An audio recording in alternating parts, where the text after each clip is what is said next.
Good evening and welcome. This is WCBN FM 88.3. I'm Ian Lemersal, joined by Daniel Thompson. Michigan versus Minnesota, the first meeting of the season between these two teams here at the Chrysler Arena. It is a Tuesday evening. The crowd is still filing in. And Michigan coming off their first loss of the season. Daniel, the Wolverines bounce back here tonight. It's a 14-4 Minnesota team. This is not a bad team. They have some good wins. They're just on a tough stretch. What are you expecting for Beeline and the squad tonight? I think they'll come out there more focused. The offense looks quite lost out there at times in Madison. Lost a bit of their perimeter shooting in Madison. Ignis Brosdakis held to 0 points. It was a weird performance the real all around. Headliner. Definitely. Good news for the Wolverines is they still hold the best record in the country. For about 4 hours there, they did not have the best record, as Virginia was still undefeated, but they fell to the hands of Duke. So Michigan still defending the best record in the nation. It's true. That is true. I think also it'll be really interesting to see what happens tonight with Richard Pitino as well. His team kind of on a rough streak lately. Minnesota got blown out at Illinois just the other day. Big loss against Maryland at home. They're struggling right now, struggled to win at home against Penn State. It's going to be interesting. They kind of need this win at 14-4 right now. And a bit of a loose jump ball right there. The tip-off went back and forth out of a couple players' hands, but Xavier Simpson does come out of the scrum with it. So Michigan will start this game on offense. Teskey plays it around to Jordan Poole, who finds Xavier Simpson. A quick, fast-moving offense here. Unlike the Wisconsin game, Matthews turns it over. Ball stripped from his hands by Jordan Murphy. Minnesota quickly turns the ball around the court, and they fire from beyond three. Gabe Kelshore hits the first basket of the game, first shot attempt of the game, and Minnesota's out to a quick 3-0 start. Gabe Kelshore, not one of the best shooters on this team. If they can get him going, that'll be definitely a problem for Michigan tonight. Ignis Brosdakis now fires from beyond the arc. Points to over 40 minutes of action. It's funny, it's been a while since we've seen Iggy do a lot. I mean, you know, that entire Wisconsin game, I think Beeline kept him out there knowing Livers was the better matchup. He kept him out there anyways to see if he could provide a spark, and he just couldn't do it. It wasn't enough. Michigan retains possession, though, as the ball went off a potential Minnesota rebounder. Jordan Poole finds Matthews from the corner. Doesn't connect. Teskey nearly gets in there for the rebound, but cannot keep the ball inbounds. It will be Minnesota basketball. Good start for the Gophers, who are off to a good start for the season themselves.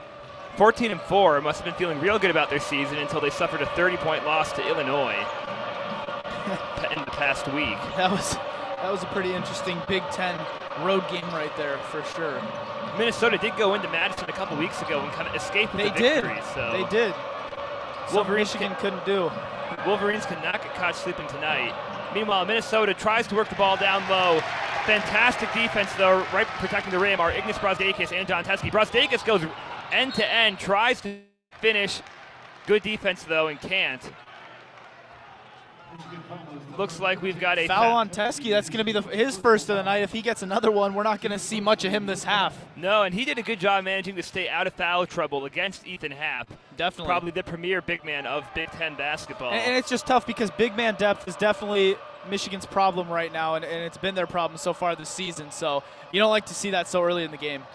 So Minnesota back with possession, nursing a 3-0 lead. 2 minutes here into the game. Jordan Murphy drives to the rim, and he is fouled. No, that's a jump ball. Jump ball, yes, you're correct. That's good. If that was another foul on Teskey, that was going to be it for him for the next 10 minutes at least. Yeah, only a minute and 47 seconds into the game. Teskey, they are going to check him out anyways. So there's Isaiah Livers coming in. So Teskey leads the game after forcing a jump ball right in front of the rim, preventing Jordan Murphy from scoring, and Minnesota mishandles the pass, and they corral the ball right before it goes across the midcourt line, forcing it over and back. Ooh, easy drive. Wow. The drive to the rim, no good. However, Jordan Murphy is there for the follow-up, tips it back in. Minnesota up 5-0 quick here in Chrysler Center. 2 minutes have gone by. Wolverines still without any points on a real scoring drought lately. Jordan Poole now with the ball, of course, this team's probable best offensive player. Yeah, it's gonna be him and Iggy tonight trying to provide that spark again. Absolutely. Brosdakis finds Poole. Shot clock down to 5 seconds. He was fouled. Poole not getting the call. Brosdakis has to drive to the rim, off the rim, and into the hands of a Minnesota rebounder. Poole got hit in the head pretty hard on that one. Yeah, he could have rightfully got a call there. Instead, Minnesota going quickly to the rim. Oh, nice drive. Nice drive, and that does earn a foul. Jordan Murphy has been giving the Wolverines headaches on defense. Jordan Murphy's looking pretty good right now. So Minnesota up 5-0 going to the line to shoot 2. And the Wolverines are in a big hole right now. Not off to a great start, and not the kind of start they were looking for while trying to recover from their first loss of the season. Man, Jordan Murphy killing them so far on the glass there and whatnot. I believe it was him with that follow-up putback just a second ago. It was indeed. His first shot goes off the rim, then off the glass and falls in. 6-0 Gophers. Second one, not so lucky. Rolls around the rim a bit before being scooped up by Ignas Brosdakis. Xavier Simpson now moving the offense. Finds Isaiah Livers in the corner, who decides to drive to the rim, is fouled in the act of shooting. And Jordan Murphy there, who has scored 3 of Minnesota's 6 points, getting his first foul of the game, and that was a good foul, though. That's a good foul, and that was one of, also, though, for the Wolverines, one of the better people they could have pick up a foul from Minnesota. Livers, one of the better free throw shooters on this team at the line. First one is good to go. 6-1, Gopher lead. Murphy is second on this Minnesota team in points per game. He averages 14.6 per outing. Also 12.1 rebounds per game. Good case that he is their most important player on a well-rounded team. Definitely. Definite chance as well. He makes one of the all Big Ten teams as well this season. Nothing but net on the second free throw. Wolverines cut the deficit to 4 as we reach the 17-minute mark. 6-2. An errant pass is scooped up by Isaiah Livers. One-on-one, and he cannot finish the dunk. Wow. An empty possession for the Wolverines, and that just poked the heart out of Chrysler here as the stadium goes silent, ready to erupt. Murphy now down low, guarded fiercely by Ignas Brosdakis. Up and down, ball, and they're going to give the jump ball to the Wolverines, that looks like. But back to that Livers dunk, completely bricked that one. Livers had open court, 2 men trailing him. One of them got there. He reached out a little too early, could not convert the dunk. And that would have blown the lid off Chrysler here. Absolutely. 3-guard set for the Wolverines as well, with Eli Brooks checking into the game. In the end, Brosdakis' good defense does limit the damage. Wolverines still only down 4. Poole finds Simpson around the perimeter and kicks it back out to Poole. Driving to the rim and finishes the layup. Another outstanding move by Jordan Poole to make this a 2-point game. Nice finish there, up and under. Saw him working on that in warm-ups quite a bit. Murphy finds teammate Daniel Oturu down low, who is stripped by Jordan Poole. The ball is scooped up by Xavier Simpson, going quickly in transition, then slows down the offense. Eli Brooks thinks about shooting, instead drives to Brosdakis. Well defended, but they are going to call the foul. And that'll be the first one on Oturu of the night. And that brings us to the under-16 timeout. WCBN, though, will stick with you. Really, no timeouts here on WCBN. Very interesting, passing there on that last possession. It looked like Brooks had the wide open lane. Instead, he dishes it to the bigger man, Brosdakis, who was crashing in, of course. 6-4, and free throws for the Wolverines on the way. Crowd not quite filled up the way I think we all expected tonight. No, it would appear the end of the winning streak might have put a dent in the ongoing sellout streak. Wolverines have sold out, I think, 9 in a row now. Is that I think that's the record. They've been bragging about it quite a bit. That's what they're at right now.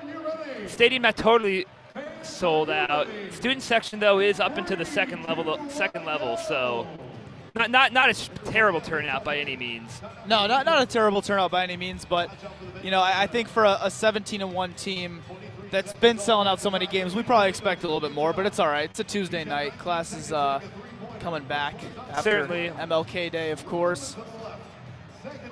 Indeed, students just getting back into the rhythm here early in the semester, having a 3-day weekend to enjoy. Ignas Brosdakis, though, he looks like he's ready to get back in action. Still hasn't scored yet, but looks a lot more confident out there than he did in Madison. Already 0 for 3 tonight.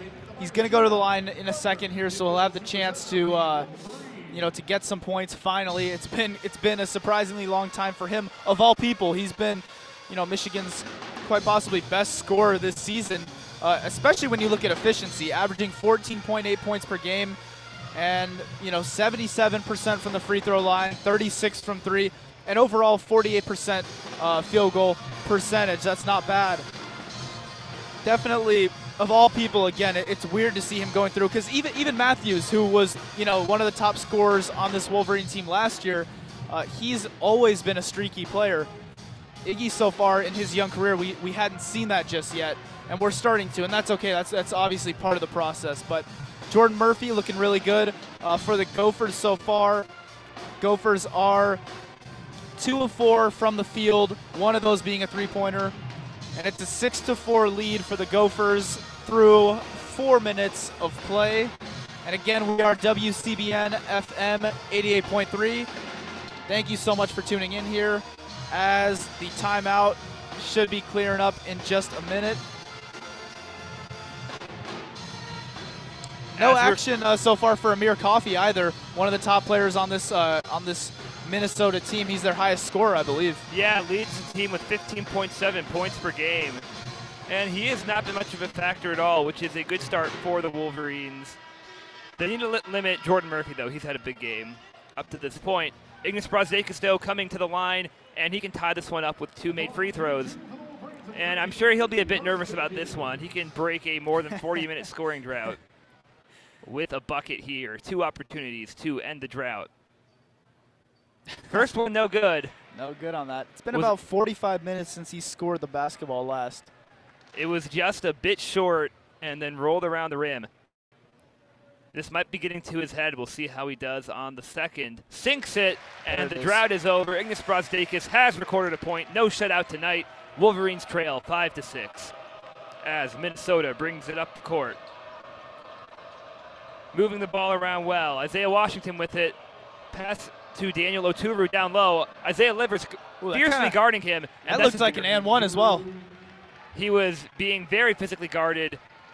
Was the Eric Curry, the big man. He had a great fading away shot in order to put it back. Eric Curry getting a lot of minutes already. He's not exactly a regular for this Minnesota team. Not at all. Brazdeikis nearly stripped while going to the rim. And Jordan Poole is able to come up with the ball. Oh, he wants to pull up. There it is. From right down the middle of the court. Could not quite connect.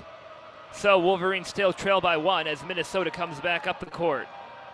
A good pass down low to Oturu, who's able to dunk over Jordan Poole. Isaiah Livers right behind him. The lead's right back up to 5, Daniel. Didn't take him long. Indeed, it's the largest lead by the night. Brazdeikis doesn't connect, but Isaiah Livers with a great athletic rebound there. And they find Poole open for 3, who cannot connect either. And Oturu comes down with the ball. Michigan not quite in trouble yet, but not off to the start they were looking for. Down 10-5. It's definitely a continuation of that last game, without a doubt. Offense was the problem there, and we're seeing a lot of that so far tonight. No three-pointers going. Wolverines 1 for 8 from the field so far, 0 for 4 from the three-point line. Xavier Simpson playing some strong defense against Isaiah Washington, and that forces the turnover. Livers coming up the court and slows it down. Very nice turnover there. Passes to Brazdeikis, to Livers in the corner, and finally Michigan connects. Their first 3 of the night coming a lot quicker than it did in Madison. Didn't score until there was about a minute left from beyond the arc. 2-point game now, and the Wolverines are right back in this one. I think it's so big for the momentum, just to make a 3 as well. It's been such a slow start. That is 1 for 6 now on the night. And against Wisconsin, again, that was a big issue. You could hear the renewed energy in the building, and the crowd is getting into this one. Crowd not too happy about that call, but definitely Eli Brooks got in the way on that one. They would like to argue he maintained he was in the protected area. Was he? He was too close to the basket. That's going to be a blocking foul every time. That's yeah. I mean, in addition, I wasn't sure he was completely set either. No, but totally agreed. And it looks like that will be Amir Coffey getting his first points of the game. Minnesota's leading scorer makes it 11-8. But to your point, debatably he was set, and then he was also within the arc right below the basket, indicating it's going to be a blocking foul that's no a matter foul what. Every time, like you said. And again, 3-guard set for the Wolverines with Simpson, Poole, and Brooks out there, and then Livers and Brazdeikis as the forwards. No big man, 3-guard set, and really 2 point guards out there the way Eli Brooks typically plays. Coffey makes this a 4-point game, as the Wolverines now in that 3-guard set are moving around the perimeter, have not really had any penetration whatsoever on this possession until Jordan Poole drives to the basket there and is stripped of the ball. Good takeaway by Amir Coffey. And Minnesota can expand on their 4-point lead. Coffey driving to the rim. That one rolls around the rim, doesn't fall through, but is recovered right beneath the basket by Jordan Murphy, who dunks that one home. Murphy made that one look easy. An easy slam to put Minnesota up 14-8. Beeline not looking too happy on the sidelines right now. Michigan's going to inevitably be looking for a 3 of some sort, I imagine, the way they're playing this possession. Indeed, not really looking to go to the rim whatsoever. Prostakis now finds Simpson in the corner, who cannot quite connect. Ball kind of stopped there on the front of the rim. Parked for a second, fell down, and now Minnesota has the ball and leads by 6. An errant pass, though. Isaiah Washington, bad pass, stolen by Xavier Simpson, who goes right to the rim and does not finish. And Michigan 2 fast breaks now, where they're a bit too eager to finish right away and fail to make 0-footer shots. 2 from 12 from the field are the Wolverines so far, and it looks like Teskey and Matthews will be coming in on this next possession here. 3 points from the free throw line, 5 from the field, as Jordan Murphy puts back another one, and that's going to prompt a John Beeline timeout. Michigan looking as lethargic as ever right now. I mean, in addition to this season, obviously, where there's only really been one big slip-up, last season as well, this is about as slow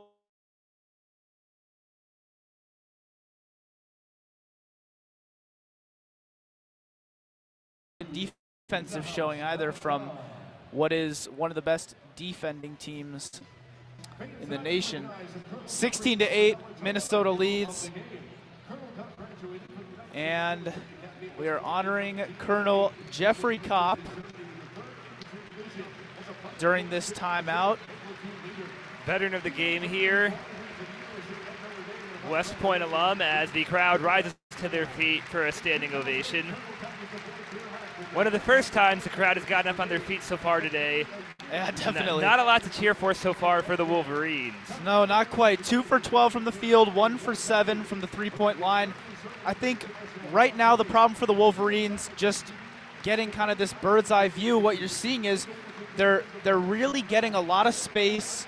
They're doing a nice job of finding men in space. They're not connecting on 3-pointers, and on drives, it's a combination of they're not absorbing contact very well and they're not finishing very well.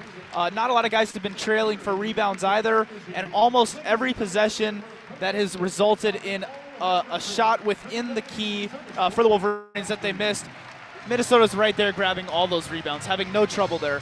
Teskey's going to come back in for the Wolverines. He's got a foul already, but hopefully he can provide a spark on the rebounding side of things. I think Minnesota, between Murphy and Oturu and Curry and some of these other guys, they have the athleticism to match Teskey if he does want to come out and shoot threes. I don't know that he's exactly going to be doing that. I think it'd be an interesting idea to try and find him in the post. He's made 2 3-pointers in each of the last 2 games. And Michigan is going to be moving away from that small ball. Teskey was off the court for a very long time there.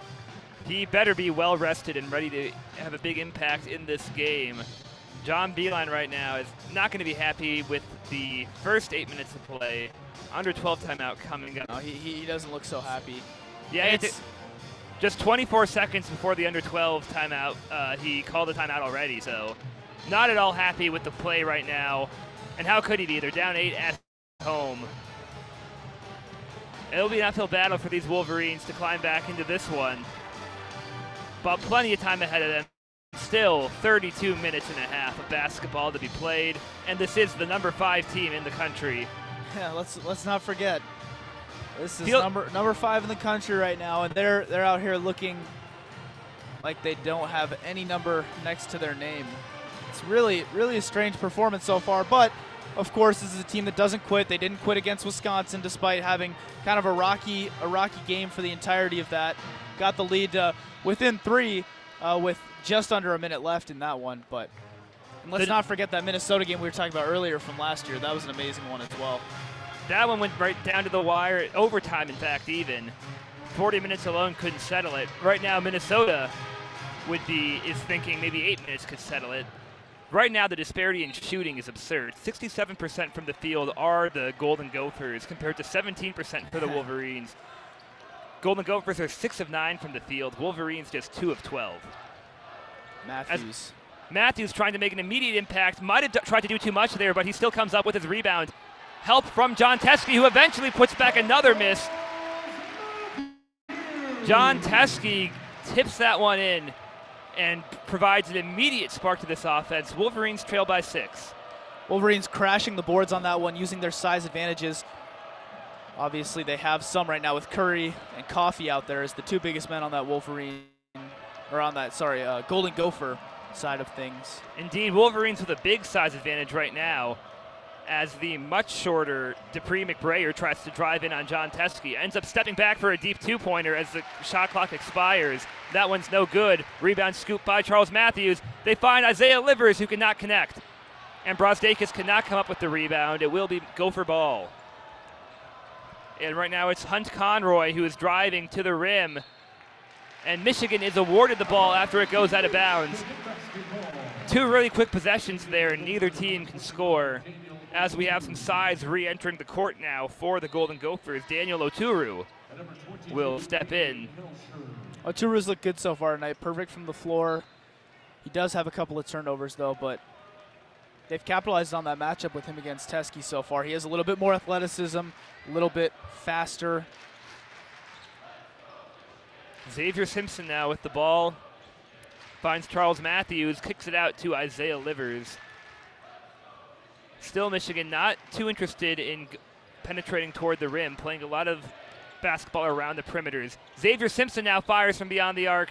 No good on that one. Oturu with the rebound. And the Wolverines offense still struggling early. Wolverines Washington mishandles the ball. 11% from the three-point line. No good on the two-pointer from Washington. Eli Brooks gets the rebound and tries to drive the ball down the court. Wolverines can't really decide on a tempo here as Brooks made an amazing move to get an open rebound, to get an open layup, and cannot convert. That's just another high percentage shot the Wolverines failed to convert as now Jordan Murphy gets the ball, kicks it back out toward teammate Gabe Kalsher, who makes his second three-pointer of the game. The only Golden Gopher to connect from beyond the arc. And he's got 2 of them so far. 9-point deficit for the Wolverines, the largest they faced here. And one of the largest they faced at home. They got down double digits early against North Carolina before storming back in that one and winning by 7. And an absolute great find right there. Xavier Simpson sees that Teskey has a lot of space on Oturu, throws it right to him, right underneath the hoop. No one else there. Oturu picks up that second foul of the game for him. So it will be. Simpson is about to inbound and restart play here. Simpson finding Eli Brooks. Eli Brooks, the mid-range jumper. Bounces off the rim, no good. And that was a great look they created right there for Brooks, and he just cannot convert. No, and nobody can right now. Wolverines are a whopping 3 of 19 from the field as they work the ball around. That's Curry. Curry finding McBrayer, but that looks like an offensive foul. Who's that going to be on? Did not pick Jordan the number. Murphy. Jordan Murphy. I was about to say it looked like a moving screen violation. Murphy in the area. So that's now 2 fouls on Murphy, 2 fouls on Oturu. That could come into play as this game wears on. Absolutely, but 2 of the biggest offensive presences so far for the Golden Gophers. Totally. And again, 19-10, Minnesota leads this one. Crowd is a little bit stunned right now, but they're trying to find a way in. Eli Brooks working it up to Brosdakis. Brosdakis to Teskey, who finds Brooks. Cutting. Poole for 3. No, he does not take that. Passes. Iggy for 3. No good. And wow, that was a okay-looking shot, but it bounced right up off the rim and then over the backboard. Haven't seen a ball quite bounce like that maybe ever before. No, that was a little strange. It was a low three-pointer, hit the rim and somehow managed to find its way over the backboard. Crowd is on their feet right now as Washington takes that one up. Washington finds his man. That is a three-pointer. No good. And finally, Kalsher misses a three-point attempt for Minnesota. Wolverine ball to Brooks. Brooks waiting for a pick. Teskey comes, lobs it up to Teskey. Teskey, easy 2. And that's about the only bucket they can buy right now. Wolverines are 1 for 10 from beyond the arc. Might need to test Teskey more. And a nice block by Eli Brooks on the other end.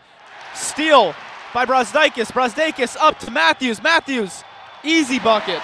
And that feels like the first time all game the Wolverines have finished one of those easy 0 or 1 foot shots. Absolutely. We've seen 3 or 4 of those by now. None of them are going. 19-14 Minnesota. And this lead is now cut down to 5 as the crowd is far more into it than they were just even a moment ago. The only 1-footers Michigan had made up to that point were John Teskey athletic tip-ins. That's the first. That's really the first high percentage shot I'd say the Wolverines have made all day today. Definitely, and you know, from watching all these games, the Wolverines love to find John Teskey on those alley-oop tosses, cutting towards the rim. They love to kick it out to him while he's cutting in. That's an easy two. That's anytime Teskey can get that space and crash in like that to get that alley-oop. Even if he can't slam that, he's so high percentage from off the glass. That's a great play and a really easy way to get 2 points for the Wolverines, in addition to, obviously, that steal. And by the way, Daniel, worth noting, as bad as the Wolverines have been shooting the basketball tonight and as bad as they've been playing, they have 2 turnovers compared to Minnesota's 8. They've been playing pretty good defense on those turnovers with those steals, and there's another poke right there from Jordan Poole. It looks like that'll stay on the Minnesota side. But as I was saying, it's really impressive to see the Wolverines playing so strong out on the perimeter, poking the ball away, getting these steals, making it difficult. Although down low, Minnesota's capitalized on a lot of mismatches so far. And as that is Coffey working the ball around. Coffey drives into 3 men, kicks it out. McBrayer gonna shoot that 3 for Minnesota. No good. Coffey, rebound, puts it up. No good. Rebound Matthews. Matthews driving down to the other end. He's going to take it himself. Kicks it out. Brazdeikis underneath. No good. Teskey, follow. It's good. And once again, it sounds like a broken record, but that's the only way these Wolverines have been able to score this half. 16-19, Teskey cuts the deficit. And I know Jordan Poole is going to be looking for a 3 on this next possession as Minnesota works the ball around the top of the 3-point line. That is Curry. Curry looks for his man cutting, cannot find him. He's going to take it into the post against Teskey. Teskey standing strong. Curry goes up with it. And that one bounces twice and goes in. 21-16 in favor of the Golden Gophers as Eli Brooks takes it up on the other side. It looks like, for those of you watching, Brandon Johns will be checking in for the Wolverines, the highly touted freshman who hasn't got a lot of run this year. Anyways, Matthews, nice turnaround jumper. Charles Matthews, a nice inside the key turnaround jumper. If he can find that, that's huge.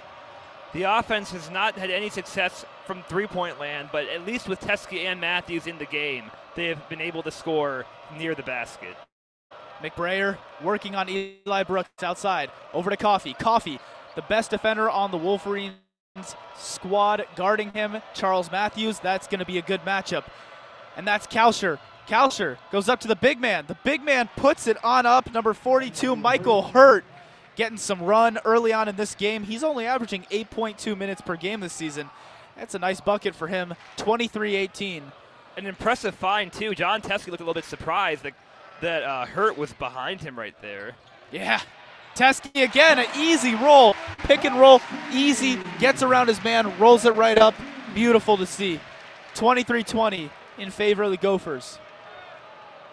And still, Teskey is all of Michigan's offense right now, and that's a trend they have to buck here to get up ahead in the lead. Absolutely. Make Minnesota overguard against Teskey. Make them worried about that matchup. As Hurt finds McBrayer. McBrayer, 9 seconds left, out on top, puts up a jumper. That is no good.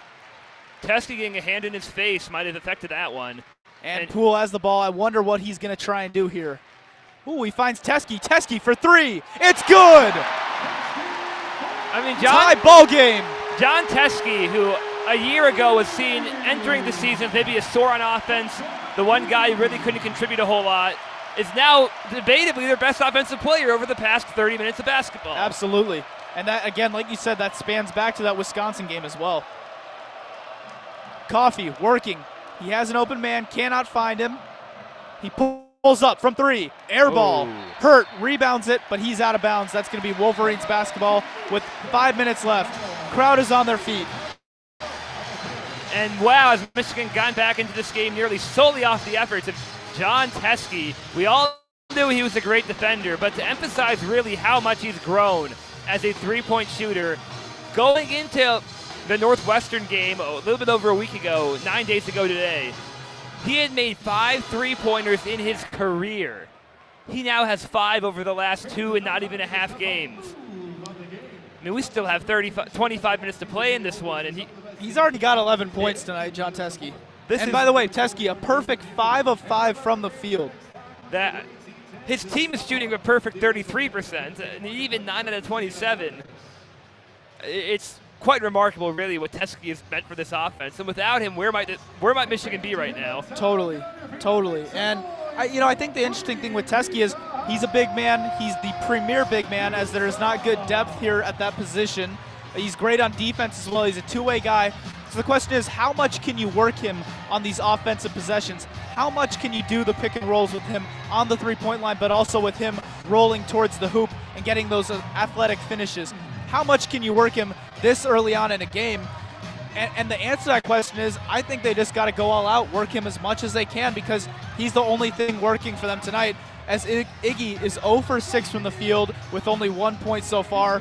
Simpson 0 of 3, Poole 1 of 3, Matthews 2 of 5, and the bench, Livers and Brooks, 1 of 5 in total so far. It's been a really slow start for everyone on this team not named Jon Teske. I get it that it's a limited position for them, and it's hard for them to want to overwork him so far, Jon Teske, that is, given that they might need him a lot throughout the rest of this game. And again, his backup, Austin Davis, hasn't exactly been playable lately. But you're going to have to keep giving him the ball if you want a chance to have a lead at halftime. 5 minutes, 16 seconds remain in this first half. 23-23, tie ball game. Neither team in really foul trouble at all, although Minnesota with only 4 fouls so far, 2 on Jordan Murphy, 2 on Daniel Otoru, 2 of their best players so far. So that's definitely something to keep a tab on. 3 fouls on the Wolverines, the most significant of which is the 1 on Teske, as well as 1 on Matthews. Matthews, the rebounding leader for the Wolverines as well. Wolverines with 13 rebounds and only 8 defensive rebounds compared to the 13 for Minnesota. They've been cleaning up on the board so far. Jordan Poole about to get play restarted here. Oh, wow. Looks like Brandon Johns is checking into the game for Jon Teske. He's out there right now. I guess that answers my question. It looks like they're actually going to give Teske a rest as Iggy works around, drives to the lane, but he is fouled by Michael Hurt. That one coming on the floor, so Brooks Dacus isn't going to get a chance to add any more points here. But quite strange to take Teske out now when you could be, a real center of gravity, draw players toward him, help other guys get. See Brandon Johns being the one to get those extra minutes. Jordan Poole gets the ball. He's working on the three-point line, but he finds Simpson, who gives it right back. Stutter step, 3, fade away. No good on that attempt. Minnesota clears that rebound. That's Dupree McBrayer. Coffey fouled. That is no good, but Coffey will go to the line for 2. And on any night where Jordan Poole is limited to 2 points for the first 15 minutes, the Wolverines are expected to be in trouble. Well, I mean, it's worth noting. It's like with that Wisconsin game, it's 2 of the Wolverines' top scorers, Iggy Brazdeikis and Charles Matthews, had 2 of their worst games of the entire season. And right now we're seeing it again from Iggy, and this time a little bit from Matthews, but from Poole primarily. 2 points. 3 points combined for Poole and Iggy, as Coffey sinks that free throw, the final one on that set of 2. Xavier Simpson taking the ball up for the Wolverines. Brandon Johns still out there. He's in the post, looking to set a screen, potentially roll off that. Matthews gets the screen from Johns. Johns rolls. He can't find him. Matthews puts it up. No good. And the fans pretty upset, wanting a foul call there. I somewhat disagree, but Coffey takes that one right to the rim. Wolverines on the floor right now currently have 5 total points between them. Matthews with 4, Brosdakis with 1. Gotta get Livers and Teskey back out there. Brandon Johns in the post, working, fouled. He'll go to the line where he is a pretty good free throw shooter, especially for a bigger man on this team. Of course, it's a pretty small sample size we have on him. Absolutely. His stroke was looking awfully good before the game, though, and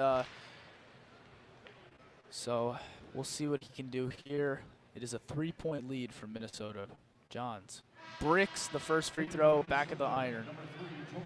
Johns has not seen a whole lot of first half action. He was, of course, a very highly celebrated recruit, coming out of East Lansing. Very big recruiting win for the Wolverines. All places, yeah. Rip a prospect out of the heart of Spartan territory. Second free throw is good, and checking in is Isaiah Livers, who is checking in for Brandon Johns. Looks like with about 4 minutes left, Teskey is going to get a breather. He's never had the deepest gas tank exactly, as McBrayer works that one around to Murphy. Murphy working. They find Coffee. Coffee on the three-point line. They're going to go into the post, working against Livers.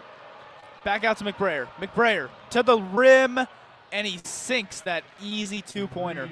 4-point lead for Minnesota, 28-24, as Iggy gets the ball for the Wolverines to Simpson. Simpson to Brooks. Brooks back around to Matthews. And Simpson for 3. No good. Wolverines dropped 2 for 13 from beyond the line.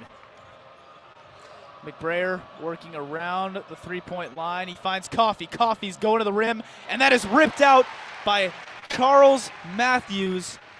Ripped right out in the middle of the key. Matthews gets a screen from Livers. He finds Simpson. Simpson getting a lot of space there. He finds Livers. Livers looking to pull up. Instead, he'll go into the post. Turnaround jumper is no good. And Michigan has to create better looks than that.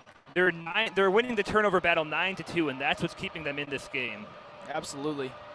As Coffee has the ball at the three-point line, they've been working it around through his way a lot. This offense kind of runs around him right now, as that is Murphy. Murphy with a traveling violation. Beeline calls a timeout, and it looks like, oh no, that is immediate timeout, and it looks like Teskey's going to check back in here at the end of this timeout.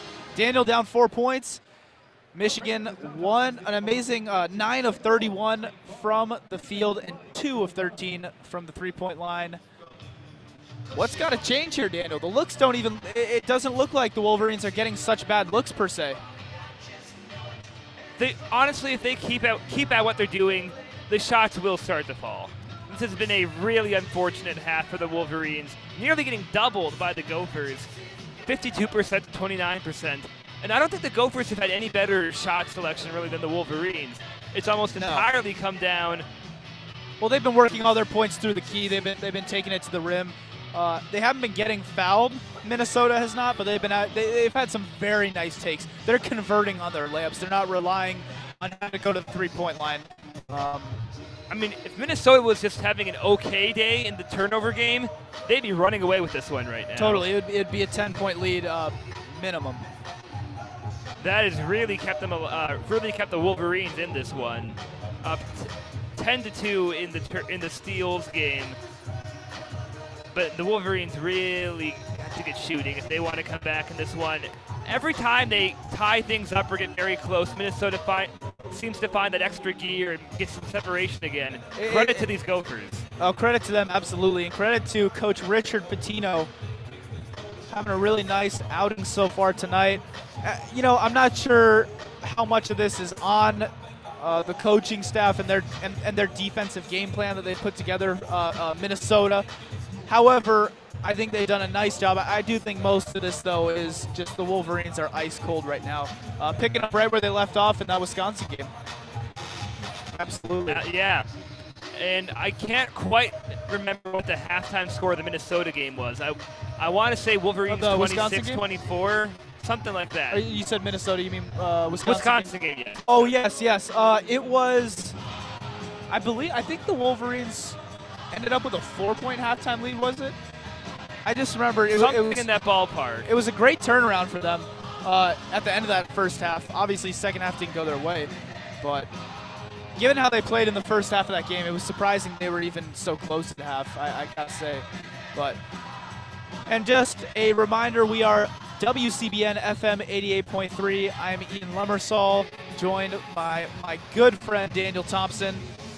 And so far, a slow evening for the Wolverines, as we've been talking about. 28-24, the Golden Gophers lead. 2 minutes, 43 seconds remain in this first half. As Xavier Simpson takes the ball up, feeds that to Iggy. Iggy gets a pick, finds his lane, and drives, but Teskey is fouled hard on the rebound attempt. Wow. Going to be Michael Hunt assessed with that foul. That'll be 2 on Hurt already, so why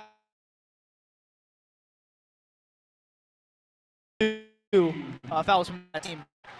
That'll send Teskey to the line as they are in the bonus. Teskey, first free throw attempt, absolutely bricked. Still a 4-point lead for the Golden Gophers as Dupree McBrayer, that is, takes the ball up and working it around. Coffee with the ball up top, as he's had so many times so far in this game. Looking to make a play. Finds his man in the post. In the post, that looks like Curry. Curry finds McBrayer. Back to Curry. Curry fouled on the pass attempt. He was looking to kick that one out to Gabe Kalsher, but he was fouled, and that is the second foul on Charles Matthews. Team's 5th. Silver lining there for the Wolverines. They're winning the fouls battle at least. Not much else. They are. Teskey, one of the only things he can't do, it would seem, hit those free throws. 1 for 3 on the day. Free throws are pretty even, 4 for 6 versus 4 for 7. But missing that front end of a 1-and-1 sure did hurt the Wolverines. And they inbound that one to Coffee. Coffee working, finds McBrayer. McBrayer at the three-point line, gets a screen. Screen from Curry, who they cannot find, kicks it around. Attacking Eli Brooks is Kalsher, and that's no good. Wolverine basketball. Simpson up ahead to Iggy. Iggy driving in the lane. Easy 2, and he gets it to go. His first field goal in many minutes to play.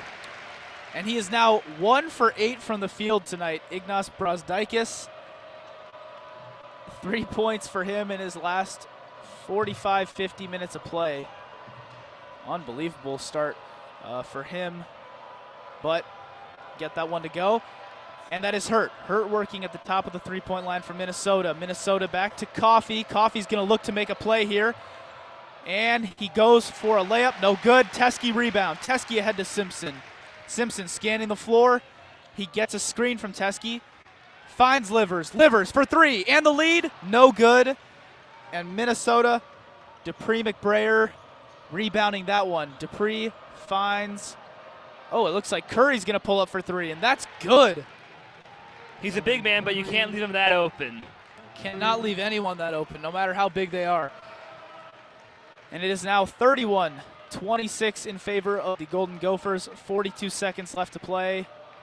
Looks like Michigan's going to wind the clock down to some extent or another. Iggy driving to the lane. And a nice 2 for him. And they'll need him to come in big in the second half if they want to win this one.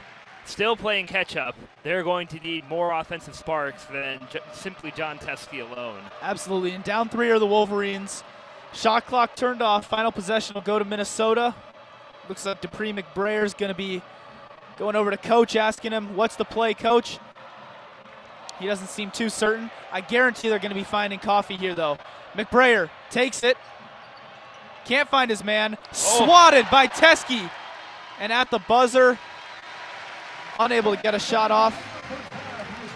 Very impressive swat there by Teskey. He's been doing it all so far. 5 of 5 from the field, 1 of 1 from the three-point line, 1 of 2 3-pointers for the Wolverines tonight. 11 points for him, and a big block to ensure that the Wolverines are down no more than 1 possession at halftime.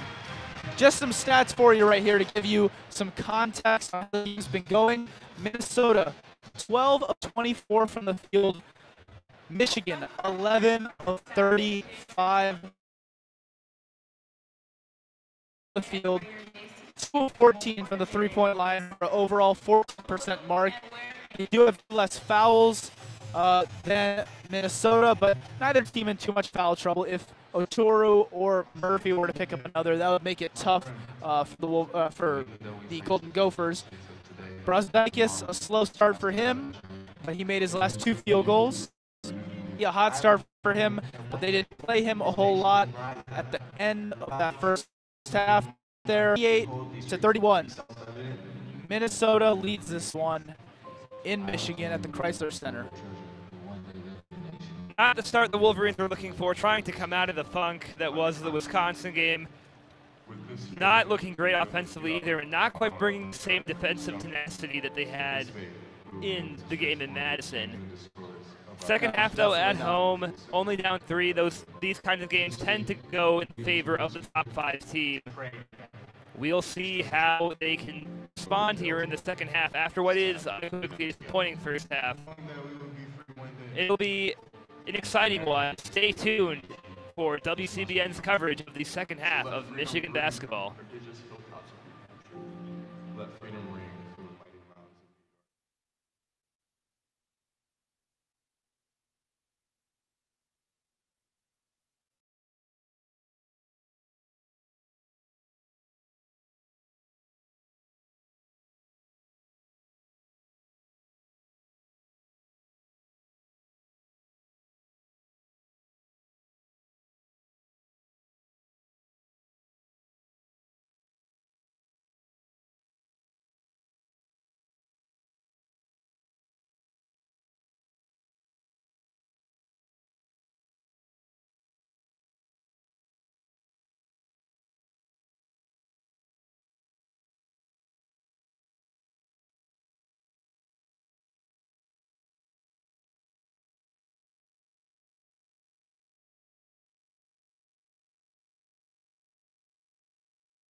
Hello, welcome back to WCBN Sports' presentation of Michigan basketball here at home against the Minnesota Golden Gophers. I will be your play-by-play guy, Nathan Sorensen here, alongside Alex Drain. Big thanks to Daniel Thompson and Ian Lemersal there on the first half. Alex, so far here, looks like the struggles in the Kohl Center for Michigan have followed them all the way here to Ann Arbor. What has been the problem so far? Well, it's been overall discombobulated offense. The one thing I will say that they solved from the Kohl Center is the turnovers. That was the one bright spot offensively. Michigan committed just 2 turnovers. However, shooting, a major issue. Michigan shot just 31% in that first half, 11 of 35 from the field, 14% on 3, 2 of 14 from there. And really, John Teske was all the makes. 5 of 5 from the field, 1 of 1 from 3. If you take him out, the other players on the team, 1 of 13 for 3 and 6 of 30 from the field overall. So they've got to find answers that aren't Mr. Teske. Yeah, well, there in the closing minutes of that first half, Iggy Brasdeikis did manage to get a couple of baskets to go. He nearly went about 60 minutes of game time without a made field goal. Well, ended up going 2 for 9 on the half. Not exactly stellar, but it looked like he had a bit of a swagger back. Do you think he can keep that going and be a spark plug for the Wolverines? Yeah, I think so, absolutely. I mean, he's such a talented player, and when you have a guy who was able to come in his freshman season and put up points right away, and points against good teams, an excellent performance against North Carolina, an excellent performance against Purdue, we know he has talent. Right now, it's just, it seems to be in his head for the moment. Not the same tenacity on his drives that he used to have, very hesitant, and his shot looks weird too, especially from distance. The 3-pointers he took, he was 0 for 3 on those in the first half. Late coming out of his hand, very short, just not the natural motion that he had earlier in the season. So it's all in his head, it's all mental, and he's got to figure out how to break that going forward. Yeah, absolutely, and there's one in particular. I think he had one in the corner that came up short that he wanted back as soon as it came off his hand, kind of gave a couple of hops, trying to will the ball a little bit further. Couldn't get it to go, though. But now we've got about a minute until this second half is going to kick off. We've got all the players still warming up here around the three-point line. The Wolverines are out in their MLK Day warm-ups here, everyone wearing a black long-sleeve tee. John Beeline joining in as well. Not normally a guy out in casual wear. Well, he's out here in the warm-up here today in honor of MLK Day just yesterday. And Michigan, the official radio of Michigan, Matt Shepard, wearing the shirt too. And now what's up with that? Why didn't we get shirts? Yeah. We're going to have to make some calls. Big shout out to Matt Shepard too, just named the new voice for television of the Detroit Tigers. So kudos to him. Yeah, a great honor, really. Yep. Maybe the Tigers aren't what they used to be, but to be a part of that Fox Sports Detroit team, truly a fantastic career move. Well, wonder if he'll still be around here. That is a good question. I mean, George Blaha of the Detroit Pistons. He does MSU football. So I feel like you'd be able to. He could. I think the one concern I would have is that he would just be working all year. That would be a problem. Because at least, when George does the MSU football, it's only 1 game a week. I mean, baseball is so demanding. All the travel. Yeah. And then to come do this 2 games a week traveling, it'd be quite the grind. But he's been a guy who's been around a long time, and he's paid his dues, definitely earned his way, the right to move up the chart. Well, if they need someone, I know there's a certain student radio alum that's very familiar with this Michigan basketball team. Leo Blavin, I'm looking out for you. If you're listening, he's definitely not. Either way, this game's ready to start. Minnesota will be inbounding the ball from half court. Going from left to right here, from our perspective, it will be Murphy inbounding the ball. Murphy had a stellar start to that first half, ended up cooling off, but still made Michigan pay down low in the paint. Well, now it's going to be McBrayer taking it up here. Minnesota sending the ball around the perimeter.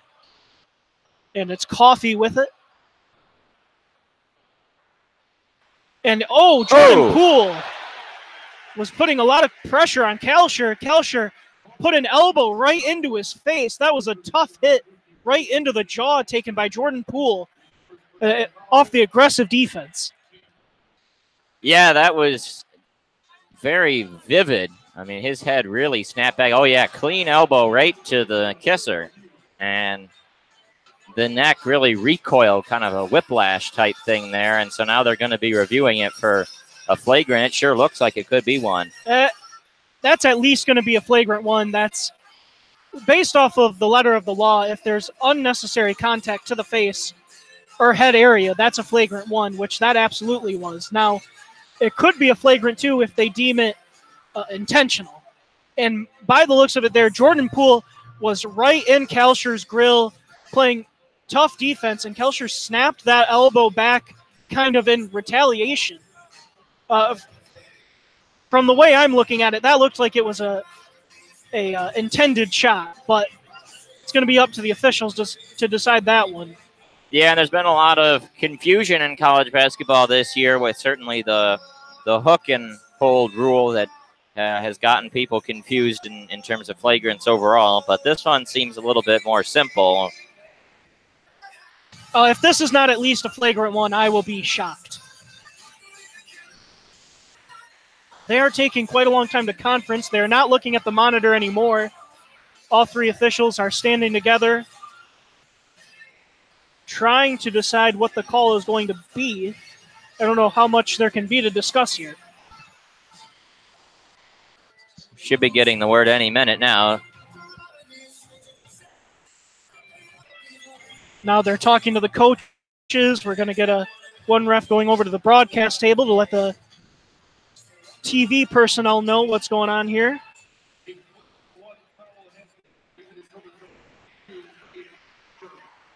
And a flagrant one is assessed. Jordan Poole will be going to the line. And just can't get it to go right in and out. He does get 2 shots at it, though.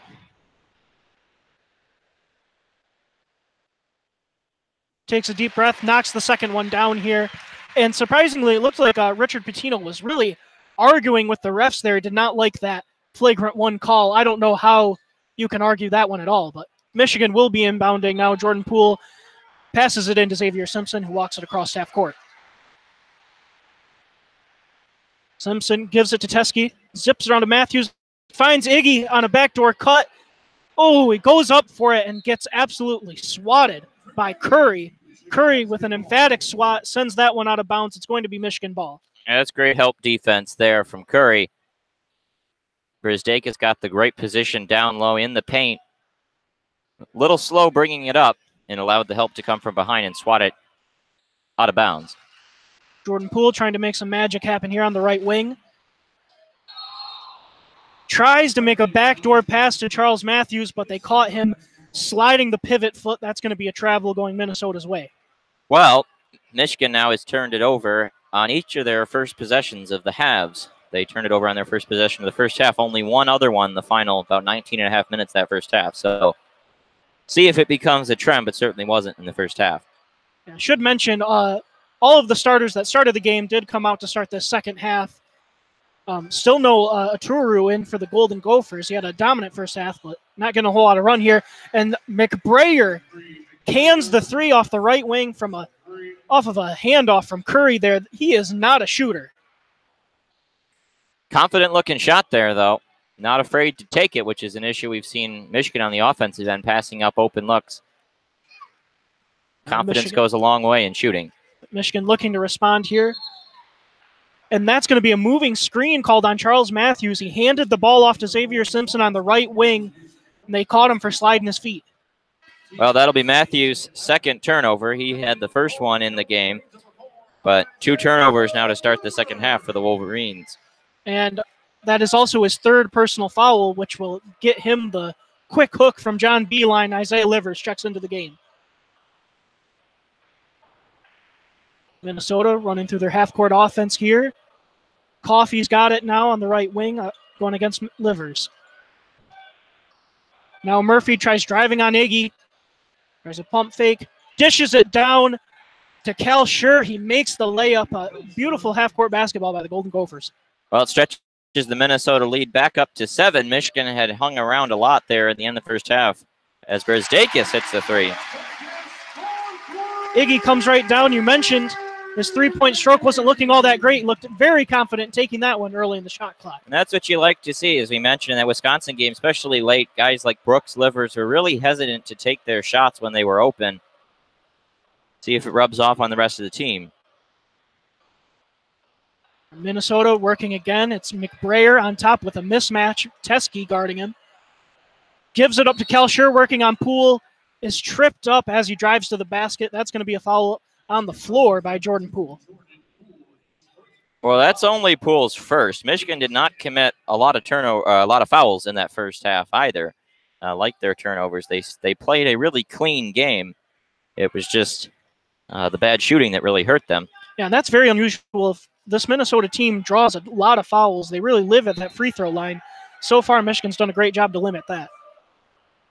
Now Minnesota inbounds. It's Murphy driving on Iggy. Iggy with his hands up. Great job. Murphy had a chance to tip it back in. Iggy pulls down the rebound and takes off with it, trying to go coast to coast, and he does! Takes it all the way into the lane and one. The foul is going to go on Curry. Well, that's the Ignis Brzdakis, who's been missing for a while. Finally woke up from his 1.5 game slumber here in this second half. And really, as we mentioned in with his last three-pointer, right now it's the confidence, the ability to take that one to the lane. We said his drives were not looking the same. That vicious barreling right to the hole, drawing contact and converting. Now, chance to complete the three-point play. He does it. And yeah, after that, he's out there flexing the arms. You know, that's the kind of Iggy Brzdakis we want to see here. The guy with the confidence and the swagger that drives this team. Now Minnesota will look to answer this little run here by the Wolverines. The crowd's starting to get into this one. Now McBrayer with it. Passes it over to Murphy, trying to work on Iggy. Iggy with good defense again, but they're going to get him for a foul. I'm not sure if that's going to go on Iggy or Teskey, who is over on the help side. Still waiting. And that is going to go on Iggy Brzdakis now. Yeah, that one's a questionable call right there. Yeah, he had hit arms straight up in the air there. I don't know how you play defense much better, but Murphy will be at the line for two. Sinks the first one. I mean, if anyone you're going to give it on, Teskey would be the logical one because he at least put a solid swat in, but it certainly didn't look like he hit any hand on the replay.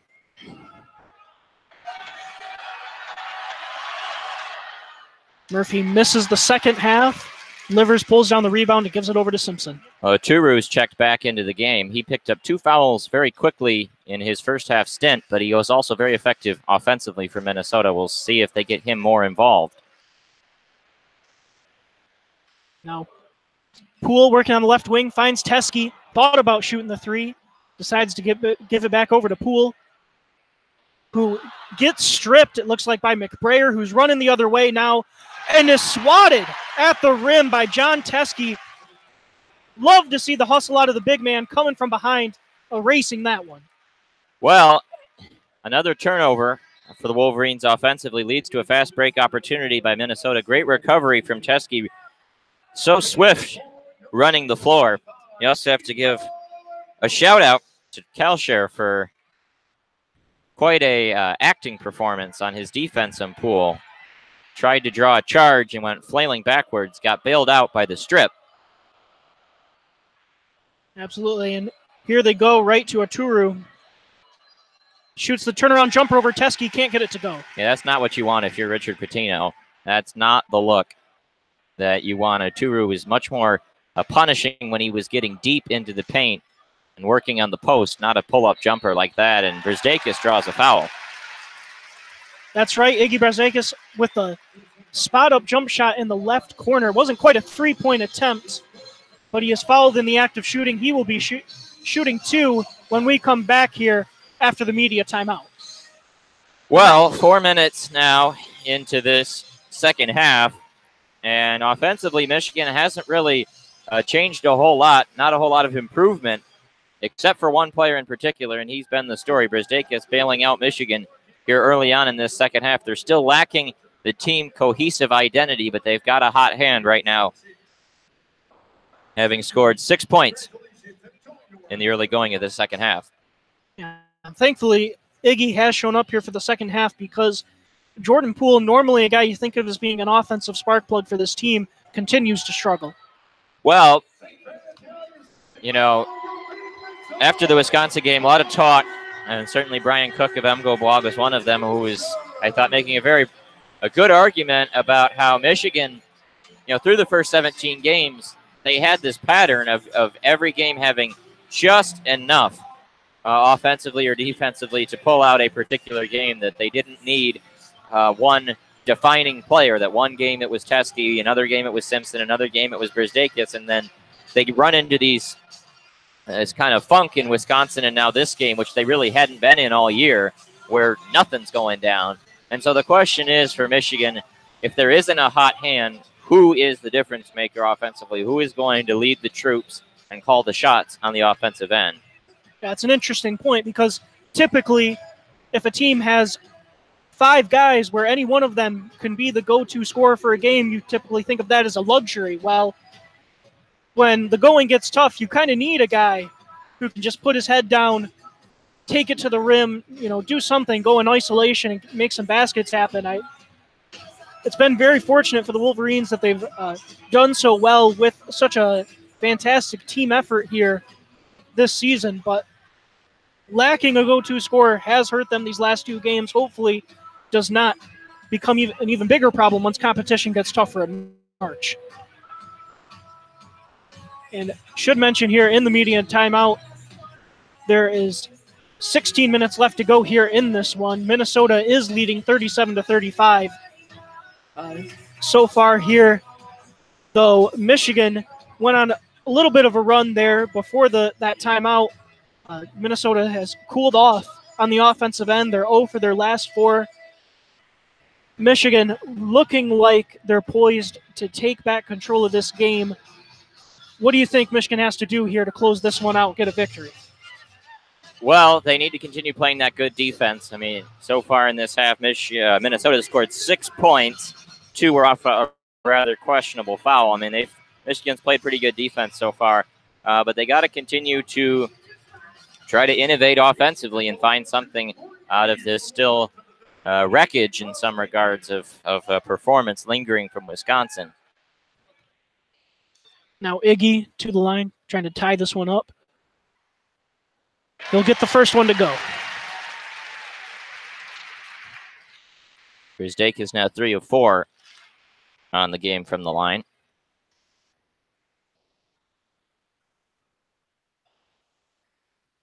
Make that 4 or 5, and it was actually a 3-point shot that he took. He is going to get a 3rd shot at the line. I could have swore he was a step in.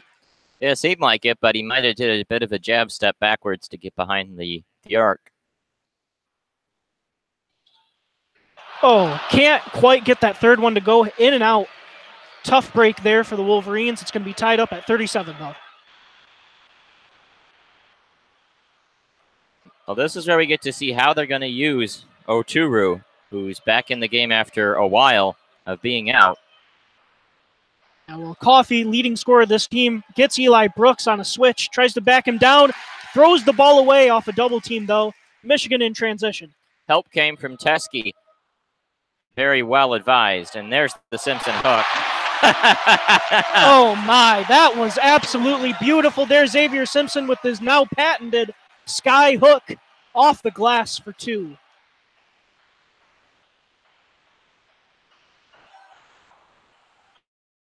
Now Minnesota trying to get it to Murphy in the post. It's stolen away by Xavier Simpson and gets a wide open layup to make this one 41-37. This crowd's going nuts, and that's going to force a Minnesota timeout. Yeah, Simpson just stole the lunch money right there, went running down the court, lays it in. Pitino takes the timeout, and this is definitely a good use of one because Minnesota now has not scored in over 3 minutes. Michigan on an abbreviated 6-0 run in just the last minute. 12-1 run over the last 3 minutes, 4 of their last 4 from the field. Got to be careful about this one not getting out of hand. And that's been Minnesota's trouble this entire game. That was their 12th turnover. Surprisingly, Michigan only has 12 points off of those, but we know Michigan can make good those opportunities in transition. That basket there, by the way, makes it a 12-1 run for the Michigan Wolverines over the past 3 minutes. And to go back to the turnovers, that is a problem for this Minnesota team. They do not really have a true point guard. McBrayer starts at the 1 for Minnesota, but he's not really a pass-first guy. Plus, a bit of a taller guy himself. He's about 6'5", and there's nobody in this Minnesota starting lineup under 6'4". When you got a guy like Xavier Simpson, who's such a tenacious on-ball defender, and that low to the ground, it makes things awfully difficult when you're trying to take care of the ball. Well, now, Alex, after that, it was a short burst there in between that media timeout, and now the timeout by the Minnesota Golden Gophers here. Only 1 minute went by. What has changed? What has made Michigan take such strong control of this game in that 1 minute of play? Well, I think certainly, obviously, defense has gotten a bit better. You know, it was never really bad. It was only that sort of 4 or 5 minute stretch where Teskey was out of the game early in the first half that it was truly rough. But otherwise, they continued to play good defense. They continued to get turnovers. They've been capitalizing on them. Brzdakis has woken up and has been playing with confidence. And overall, the shots are just falling. Brzdakis' 3 went down. Simpson's hook shot went down. They're drawing fouls, making the free throws. And that will help. I mean, Michigan now, what is that, 8 of 13 from the line. Not exactly stellar shooting percentage, but maybe a little bit better than you would have expected out of this Michigan team that struggled so mightily at the line to start this season. Well, you know, another factor is that Michigan, as a team, is shooting the free throws a little bit better than they were certainly last season. Charles Matthews, to his credit, has really improved at the line, and Simpson still struggles, but Brzdakis obviously is a very good free throw shooter. He's kind of picked up where Muhammad Ali Abdur-Rahman left off in that regard, and having Poole, who is an almost 85-90% shooter, shooting a lot more, it's helped Michigan get their free throw percentage up on the season. It's worth noting that in the first half, Michigan spent good stretches hovering in the 20% range from the field. They're now up to 38% after being on a streak of finally hitting some shots. Now Minnesota will take possession here. They have subbed in Washington, and their 6th man off the bench, really the closest thing to a true point guard they have. And now Coffey working in the post against Livers gets the tough hook shot to go and silences this Michigan crowd. Good defense there from Livers. Just a good make there. Now Livers tries to answer with a 3. Ooh. Just barely catches iron. So close to an air ball there. It goes out of bounds, though. It's going to be Minnesota ball. Yeah, Livers now a rough day from the field. Now 1 of 6 after that miss. But he's overall played some pretty good defense. And he had that 3 earlier that was a bit of a kickstarter. The missed dunk hurts. And now it's Coffey with a wide open 3. He can't get it to go, though. Now Michigan trying to make something work here. Simpson with the ball at the top of the key. And drives it in. Kicks it out to Livers. Can't get anything to go, though. Now it's Iggy's ball on the left wing. Sizing up his defender. Gets the ball at the top of the key. Shoots a 3, but he is fouled there by Murphy. Brzdakis is going to draw 3 free throws again. Managing to get that one to catch just enough of his hand on the challenge from the Gopher defender. And that looked like a clean block at first. Refs were kind of late on the whistle. Only blew it after Brzdakis kind of made an appeal. Taking his time at the line. Gets the first one to go. Tonight was what you call a late arriving crowd. About 8 minutes before the game, there was almost empty, but now it's pretty filled in. Not as packed as it's been for other games, but the weather is just dreadful today. So, and there, Iggy makes two, or the second of the three, puts himself at 6 of 8 from the line on the day.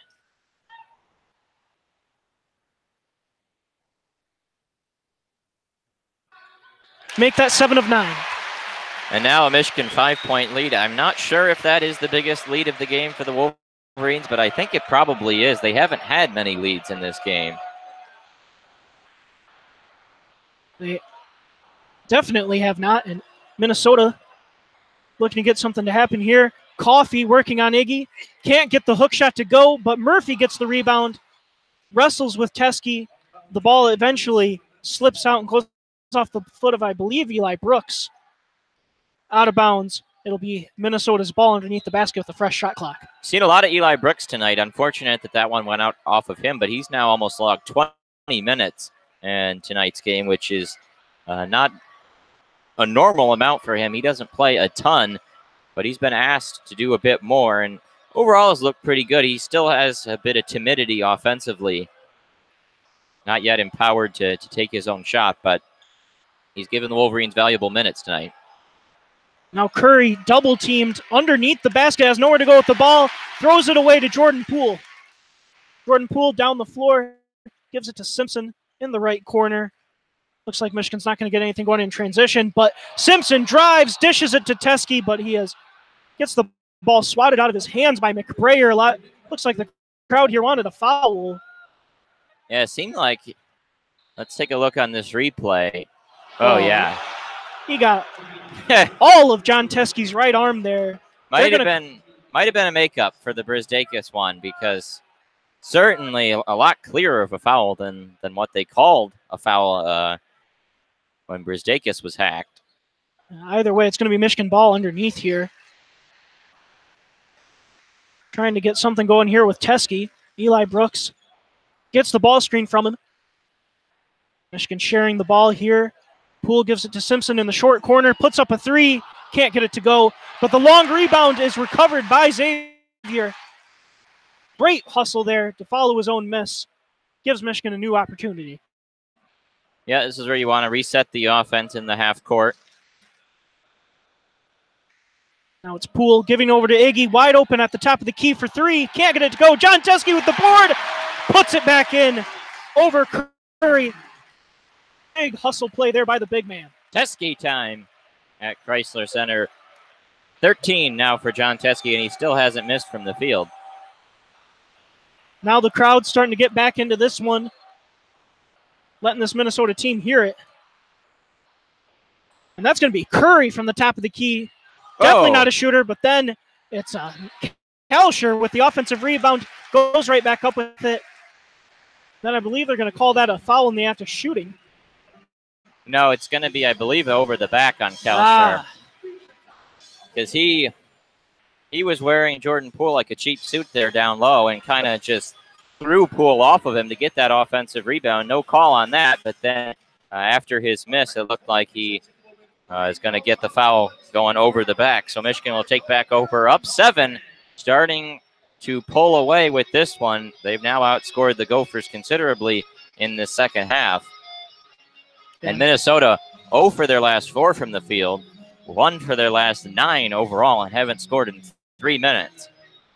Yeah, and with that foul came the under 12-minute media timeout. There's now 11:47 left here to play. Michigan is leading 46-39. The fouls so far here, 3 for Michigan, 5 for Minnesota in this half. Really a cleanly played game here by the Michigan Wolverines. It really has, and that's what you want to see. You know, shots going down it's you want to see it, but at the end of the day, shooting is a lot less schematic, a lot less fundamentals. It just kind of depends on how the night's going, whereas turnovers are something that, is much more driven by the kind of offense you're running and sloppiness, that kind of thing. And so you want to see turnovers get cut down. And after that game against Wisconsin, which wasn't just the high point of this season in terms of turnovers. It was one of the high points of the Beeline era, one of the worst turnover games Michigan has played in the now many years that he has been the head coach. So you knew it was going to be an anomaly, but to see this kind of reversion to the mean is what you want to see overall. Yeah, and certainly playing at home here in the Chrysler Center will help things like that, but definitely a complete 180 from what we saw in Wisconsin. And so far here, Michigan has just played Michigan basketball. For them to still, I believe they're only shooting, what is it overall from the field? 36%. Yeah, 36%. Still dreadful shooting. They still have a 7-point lead here because they've played just so well in every other facet of the game. And you want to close this one out well because they're going to need momentum going into a very tough test on Friday night at Assembly Hall. Indiana's been scuffling, but it's a road game, and the last time they were playing a team on the road that had been scuffling, they lost, and that was the Wisconsin game, a Badger team that was in some trouble, needed a big win, and they got it. That's the same thing that's going on with Indiana on Friday night. Hoosiers are in a funk. They need a big win to continue to push themselves towards the tournament in Archie Miller's second season in Bloomington. Not going to be an easy test. Assembly Hall is one of the 2 or 3 most intimidating venues in all of college basketball, and Michigan's going to need to come out and play well. They cannot start that game the way they started tonight's game. So finishing this one out and bringing confidence on the road on Friday is going to be big. Yeah, and as famed college basketball writer Graham Couch will tell you, you don't know much about a team until they're tested on the road.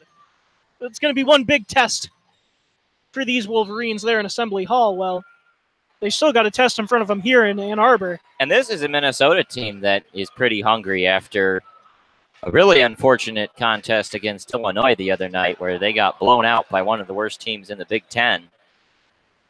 If the Big Ten is going to put 9-10 teams in the tournament, they need a few of them to get some big upset wins at some point.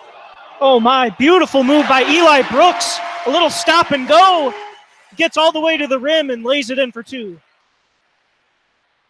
Michigan now up 9. Their largest lead of the contest. Yeah, Michigan now going with a lineup of Brooks, Matthews, Poole, Livers, and Teskey. A bit of an unconventional one. Now, as I believe that was McBrayer trying to drive into the lane, throws the ball away, though, tried to dump it down to Curry. Curry was not looking for the ball. It's going to be Michigan basketball.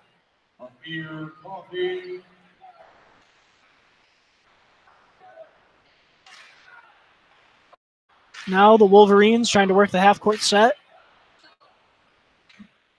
Eli Brooks with it on the right wing.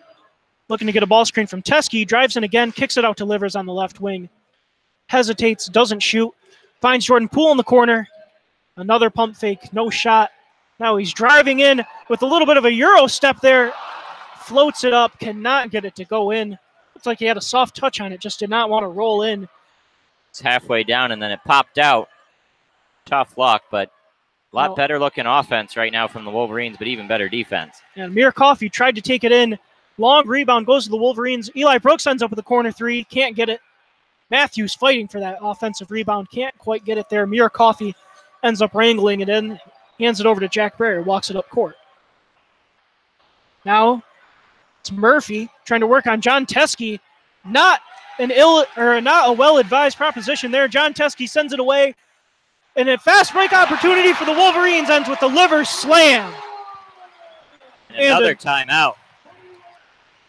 How about the defense there by John Teskey to set that one up? I have no idea what Murphy was thinking, trying to take it into his chest. I don't know whose house he thinks it is. Well, John Teskey just let him know. Well, we talked about in the last break about how Michigan's field goal percentage had once been in the 20s and is now on the rise. The reverse is true for Minnesota. There was points in that first half where they were shooting 55, 60% from the field. And now the Gophers all the way down to 39% from the field. 15 of 38. They don't give us, oh, here they go. 1 of their last 11 now from the field, including both of their last 6. Yeah, 15-2 run over the last 6 minutes. 9-0 over the last 4 for the Wolverines. Absolutely just taking full control over this basketball game right now. This is not, one that you look at on the schedule and say this is a big game, but every game in the Big Ten matters in terms of positioning for the postseason, both the tournament, the Big Ten tournament, and the NCAA tournament. So always things to watch, especially Michigan now. Not a whole lot of margin for error as we go into the meat of Big Ten play after dropping one against Wisconsin. MSU still has not lost a game in Big Ten play. You got an early foul on Simpson with 15 on the shot clock. It's like a common blocking foul. Washington was going to begin his drive. Breyer was going to begin his drive. And Simpson obstructed him, but still really no foul trouble at all for the Wolverines. Minnesota trying to get some offensive rhythm going. Coffey with the ball outside, passes into the middle, and that's a nice little feed, but a great strip from Charles Matthews to get his hands in there and get just enough of the ball to force it out of the hands of Curry. And that was excellent. Stay with the Gophers, but yeah. Excellent ball movement by the Gophers to ping-pong that one down to Curry. And Matthews was beat all the way. Just absolutely fantastic hands to strip that one. They try to go back to Curry now. A nice pass and a great block from Iggy Brzdakis. Grabs down the rebound. Up he comes, flying down the court. As Michigan's defense really showing up. Brzdakis to the rack, and he'll draw another foul. Definitely playing with a whole lot more confidence right now. Yeah, and everyone talked about Iggy failing to score in that Wisconsin game. I felt like the biggest thing, or maybe the worst thing about his performance there was his defensive effort. He was just getting eaten alive on the defensive end by the Wisconsin Badgers. Well, he's come back and had an absolutely terrific defensive performance here today. Brzdakis gets 2 shots at the line, and he gets the first one to go. Now up to 17 points on the game for him. And still, 4 of 13 from the field for Brzdakis, which looks pretty grisly. But when you're getting to the line 11 times, as this will be his 11th free throw, you're doing something right. And he gets that one to go. And, of course, he started 0 for 7 from the field. So he's 4 of his last 6 from the field. And now 9 of 11 from the stripe on the game. Michigan leads 52-39. This game is really sliding away from the Gophers. We'll see if they have any answer to stem the tide as they've subbed Oturu back into the contest. Coffey driving to the rack, then kicks it out for an open 3 opportunity. Not a bad look by Kalsher, but unable to get it to go. Michigan gets another stop and grabs the rebound down. Simpson with the ball, dribbles to his right. Had Teskey open on the pick and pop, decided not to, then tries to sling it backwards off Teskey's hand and into the Michigan bench. Yeah, and he had him there initially. I don't know why Xavier decided to not give him the ball there. Ends up causing the silly turnover there. Pretty uncharacteristic by Xavier Simpson. It's interesting that Simpson's pick and pop passes are exactly the same as his hook shots. He just flings them. He's got a little bit more touch on the hook shot, though, thankfully. Now they go down low. The Gophers do, and Teskey gets his hand in there to strip it free, but now on the floor they're going to get Teskey for a foul after he poked the ball free of the hands of Murphy. A scrum for the ball, and Teskey ends up tapping him a bit too hard. It'll be a Gopher inbound just behind the basket. And it looks like Teskey was touching at his eyes. I think he may have lost a contact lens here. Well, he'll go to the bench. He's going to stay in the game unless they can't get this figured out. Yeah, it was a contact lens. Interesting. I called soccer games over the summer, and there was one game where a player was not allowed to come onto the pitch because what we thought was a contact lens issue was actually a nose ring. And the referee was telling him he had to take his nose ring out, and they just couldn't get it out. He was not allowed to play in the game because they physically could not take it out of his nose. Why? What level of soccer was this? This is Tier 3 U.S. soccer, so Ann Arbor's AFC Ann Arbor. That's a bizarre rule. I don't know why a guy can't play with a nose ring. I don't know. It was very strange. So whenever you see a contact issue, it might be a nose ring. Anyway, Murphy with a tip in, and it finally ends the Gopher drought. They had not scored in nearly 6 minutes, and they trim it back to an 11-point Michigan edge. Matthews to Brzdakis to Livers. Back to Brzdakis. He's going to cross over and pull up from 3. That one's off the mark. It goes into the corner. Livers thought about darting after it, but decided not to. And now we go to the under 8 timeout. Michigan 52, Minnesota 41, 7:41 remaining in the contest. That was a bit unfortunate right there. Before Brzdakis got the ball, he was sprung open by the good off-ball screen. He just didn't get the ball quick enough to get the spot-up 3-point opportunity on the left wing. Ended up having to get a bit tightly contested step-back 3. Not exactly a high percentage shot there. Now there's a worst dancer on the team conversation here going on the Jumbotron.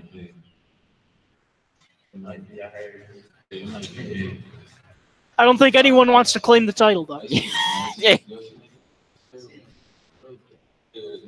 I want to know what Teskey's dance moves look like. I can't imagine they're very good.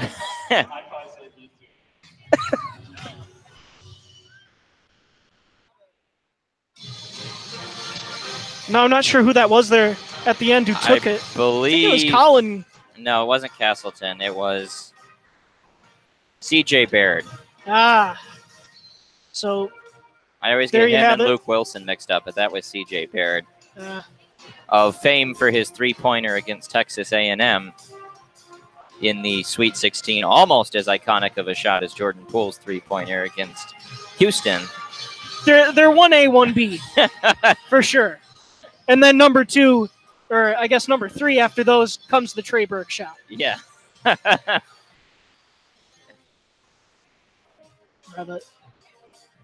Now, one thing, I've been wondering this the entire game. I have no idea what the Maze Rage is wearing on their heads. Looks like there's a few of them that have bucket hats. Yeah, and it looks like that must have been the giveaway. Yeah.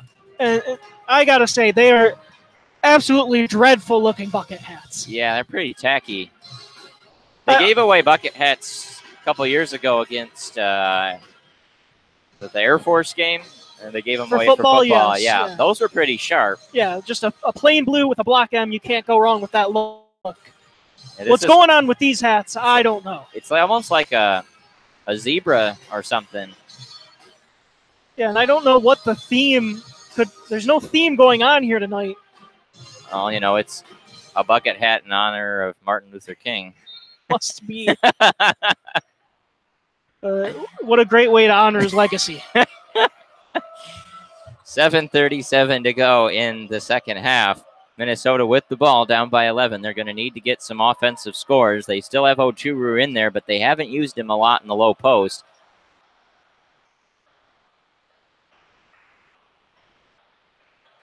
Now driving inside is Murphy against Brzdakis, and they're going to get Iggy for the foul. And there again, that's been only the second foul for Brzdakis, but both times have been in the post going against Murphy, and both times I don't think he committed a foul. Well, we knew it was going to be a tough matchup for him because Murphy is a bit of a hefty character, and Brzdakis, he's got meat on the bones, but he's not chunky in any way.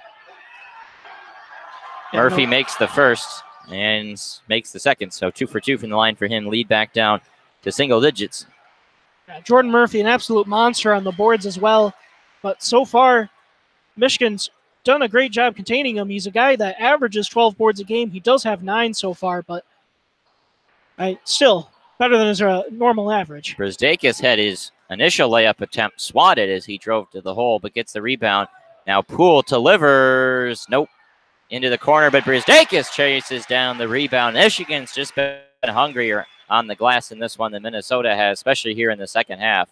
Simpson to the rack. No. Gets his own rebound. Steps to the side. Lays it up. And in. And you said Michigan's just wanted it more in the second half. Well, on that Brasdakis offensive rebound, that ball was in between 3 Gophers. No one wanted to go after it. Iggy just swoops in, gets that one, ends up being 2 points for Michigan. Murphy staring down Brasdakis yet again. He's going to drive in, puts that one up, and puts it in. He's starting to find some rhythm. Now he's got 14 for Minnesota. 6 minutes to go in the game as Simpson brings it on up. And now you figure Minnesota would be the team that would want it more, especially with Michigan, in some ways looking forward to the Indiana game. And Minnesota in need of a big win as Matthews draws a foul going to the rack. In a conference like the Big Ten that doesn't have a lot of elite teams, you have Michigan and Michigan State. Maryland is one small cut below them, and then there's like a big gap behind Maryland where you've just got this big middle. And so you figure for a team like Minnesota, whenever they play one of those 2 elite teams, they have to be hungry. Matthews misses his first. It's just not that many opportunities to get that big win. And Minnesota will see Michigan again this season. The Wolverines will go to the barn on February the 21st.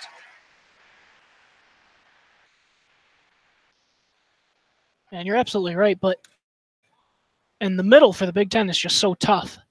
Yeah, all of those wins are valuable, but there's nothing on the resume like beating a Michigan or a Michigan State. And Wisconsin learned the virtue of that on Saturday. Yeah, and until kind of the national narrative catches up, I feel like a lot of teams in the middle are going to be undervalued. Yeah, the Big Ten did get some really big non-conference wins, though. Nebraska against Clemson was huge. Matthews made his second. Minnesota's got it on the offensive end. Drive to the lane, and they're going to call an offensive foul on McBrayer. And that charge was taken by Iggy, but got to tip the cap there to John Teskey as well over on the help side, swatted the ball. I mean, just nothing easy for Minnesota here. If you're not drawing the offensive foul, you're getting the ball swatted back into your face. That's tough. It's turnover 15 for the Gophers, which you just cannot do when you're facing a team like Michigan. There's the Simpson hook again. He was facing some contact as he was going up. No call, and it bounces off. There's a shot from Minnesota inside. Offensive rebound opportunity. 2 offensive rebounds there. Now driving in, putting it up, and off the mark. Minnesota finally showing some tenacity on the offensive glass, creating second chance opportunities. And it looks like it was McBrayer who was able to corral that second offensive rebound, and he'll go to the line. And that first offensive rebound was by Curry. He got a tip up, but he used his off arm to just push John Teskey right out of the way. I cannot believe the refs missed that one. Here comes the second from McBrayer. And he makes that one. So Minnesota overall now 9 of 12 from the free throw line. They've been able to convert on their opportunities. Michigan leads by 8, 55-47. Teskey to Poole. He flips it back to Teskey on the low block. Little jumper. Money. Michigan back up by 10, 57-47. Teskey now 15 points. Still has not missed from the field. 7 of 7 on the game. And those short jumpers take so much touch. For a guy as big as Teskey, who you wouldn't have thought had any touch coming into the season, to make that is just so impressive. McBrayer open look, no, off the mark, but an offensive rebound there from Curry. Puts it back up. That one, no. Teskey grabs the rebound. Minnesota just cannot buy a shot. They are now 2 of their last 14 from the field. Or excuse me, 2 of their last 15 now, and it goes even back a little bit farther than that. They've fallen from 56, 60% from the field in the first half, now all the way down to 36%. Simpson underneath. He's going to put one up. Nope, off the mark. Teskey comes flying in, and now a long stretch pass up. Coffey lays it up, and it goes down. Amir Coffey puts it in to make it a 57-49 game. He's got 9. He struggled to get those 9. 3 of 10 from the field. It's been a tough game for a guy who's been averaging 15 points per game coming into this contest. Brzdakis inside to Teskey, puts it up. Oh boy. Drew a lot of contact going to the hoop as it did not go down. Crowd wanted a foul. Didn't get one. Minnesota chance to cut it down to 5 or 6 on the offensive end as we approach 3 minutes to go in the game. They're going to need some more makes. Coffee with it outside, 12 on the shot clock.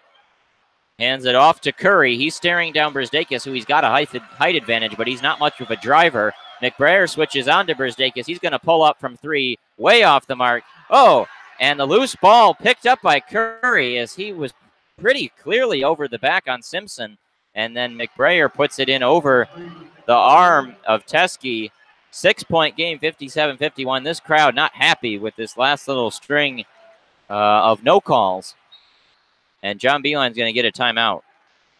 Yeah, and that's three pretty clear calls that have broken Minnesota's way here in the last minute. And now it's only a 6-point game with 2 minutes and 42 seconds to go. And this is far from over. Yeah, Minnesota was definitely kind of fading away there for a while in the second half, but now they've made a bit of a charge here late. And give them credit, they've been really fighting a lot harder these last couple minutes for these rebounds. In some cases, it seemed to be a little bit overzealous, but if there's no whistle, you got to keep playing. And that's who Minnesota is, though. They attack the offensive glass, and they've got great size to do it. Now, here we go again. Murphy knocking on the door of another double-double. Coffee, another guy with great size, great length, that crashes the boards hard. Curry with 8 rebounds himself, and as good as they are at crashing the glass, a lot of this comes down to Michigan and their ability to box out right now. They're out in their normal starting 5 right now. I don't know, maybe they consider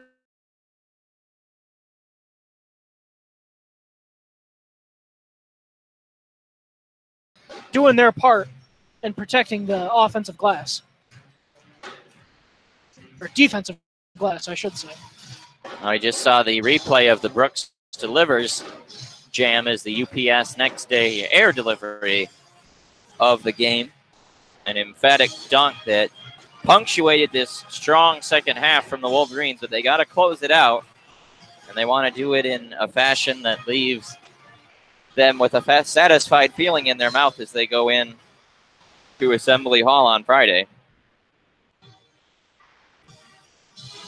Definitely. Overall, Michigan's got to feel much better about the rest of the season after that pretty disastrous day in Wisconsin. They've come out. They've really played Michigan basketball here today. To still be in control of this game this late while only shooting 35% from the field and 3 of 21 from beyond the arc is, quite remarkable. Well, we knew that Michigan was going to lose at some point, and college basketball is not as long of a season as the NBA or certainly the MLB, but it's still a elongated season with quite a few games, and it's about how you bounce back from some of those rough stretches. Michigan State suffered a really bad loss against Louisville back in late November, and now they've rebounded to be playing some really, really tremendous basketball these last few games with a really strong win over Maryland last night, and that's the standard Michigan's going to be up against to win the Big Ten. So bouncing back in this one was always a priority. Poole got whacked in the face. Yet another whiplash effect there as he goes to the rim, lays it up. No, but he'll draw the foul and get 2 free throws upcoming. And there, I don't know if that was even a foul as he went to the basket, but I think he got one there as a makeup, and he got a forearm from Cal Schur right into the face. That one looked pretty inadvertent, but when a guy's getting hit in the face like that, there's just got to be a whistle. So Poole now at the free throw line. He has only attempted 2 in this game, and both were off that flagrant. The last time he got whacked in the face, he made 1 of 2. He's close to an 85% free throw shooter on the season. That one just doesn't go. Rattles around and pops out. So he's now 1 for 3 on the day, uncharacteristic from him. 2:22 remaining. Oh boy, he missed that one too. Too strong off the heel. 1 for 4 now from Jordan Poole. You just don't see that very often, but it's been a rough day for him. 1 of 5 from the field in addition to 1 of 4 from the line. Murphy drives inside, and they're going to get an offensive foul on Murphy. Off-arm action there as he was bodying up against Teskey. And Patino got right in the official's ear. Looked like he may have considered teeing him up right there. But that was, for what Minnesota's been doing these last few minutes, for that one to be called an offensive foul is quite surprising to me, I got to say. Simpson, dish to Poole. Flips to Matthews. Back to Poole, outside from 3, thought about shooting. Now Brzdakis, corner 3, rims around and out. Michigan just not their day from distance. 3 of 22 now. Driving inside McBrayer.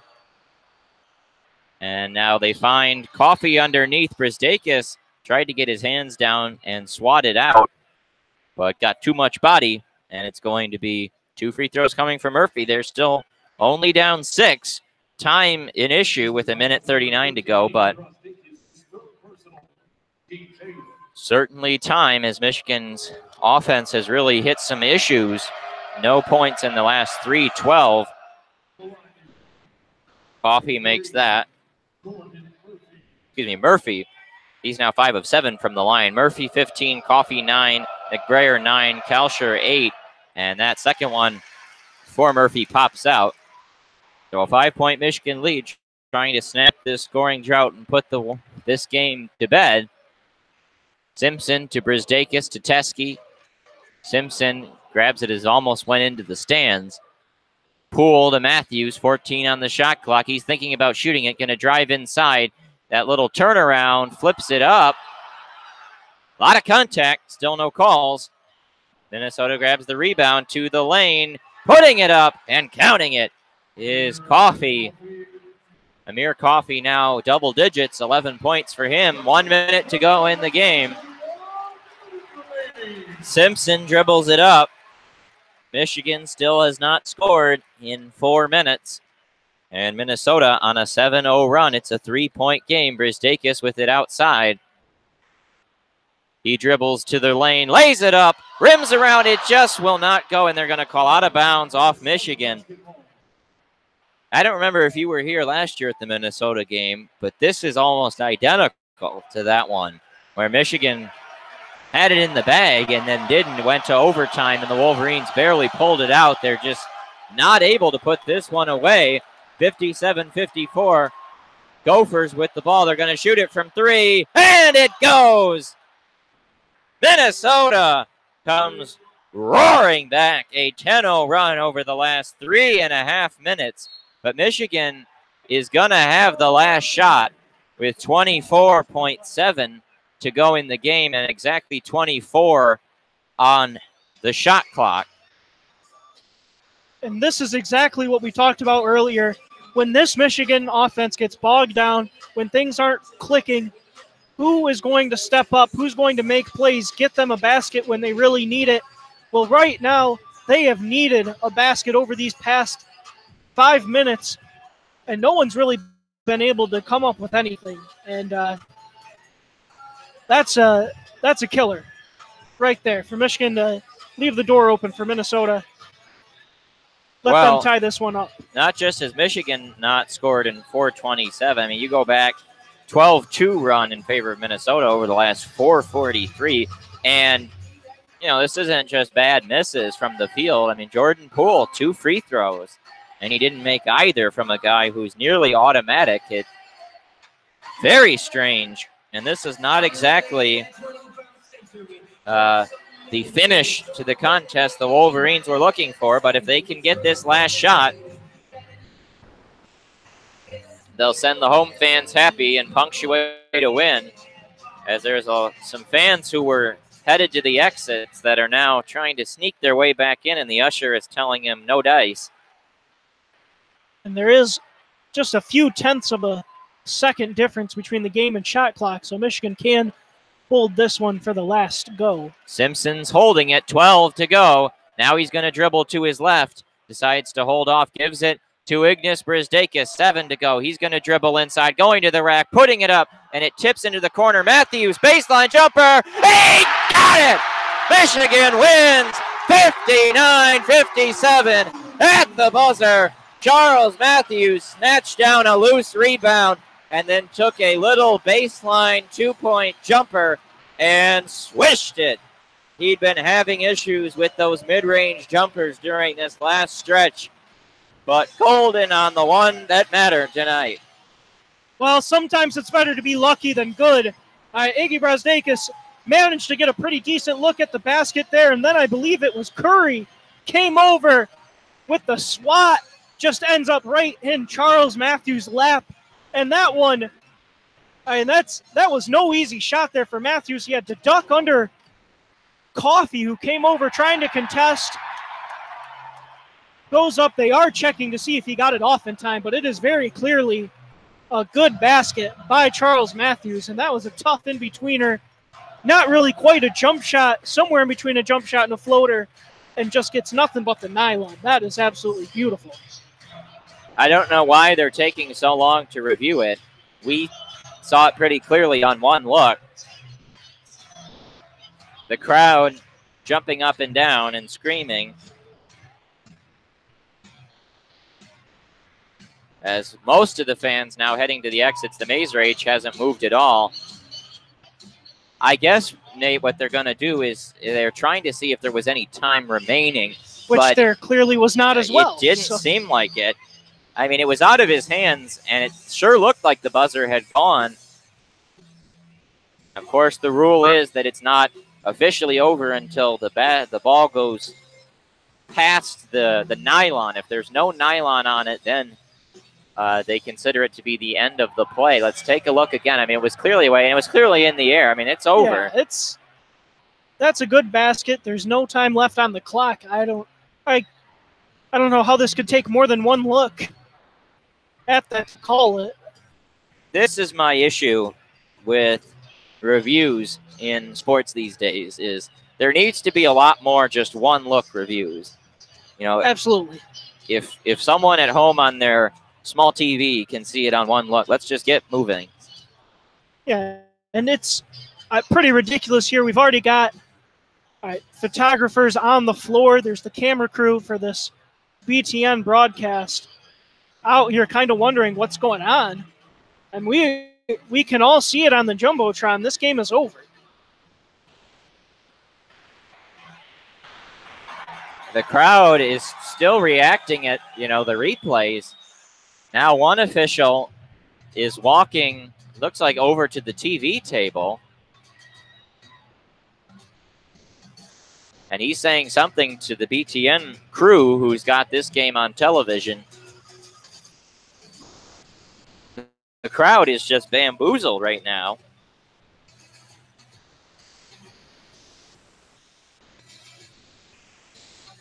We're being told it was about the shot clock.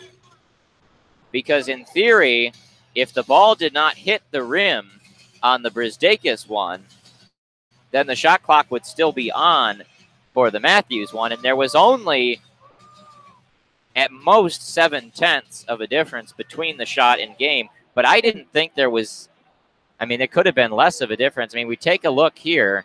We've got a very good angle of it. Here in Chrysler, you can see the shot clock pretty clearly. It looked like there was still time. He's got it with one. It seems like it's away to me. Yeah. It is very close. Now that is what we're looking at, that is a very... It's close, but it sure looked like it to me.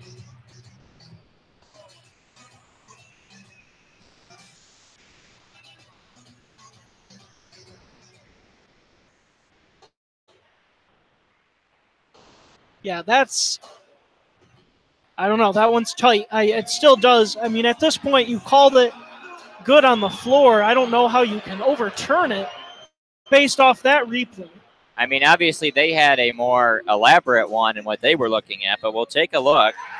And now they say they count it.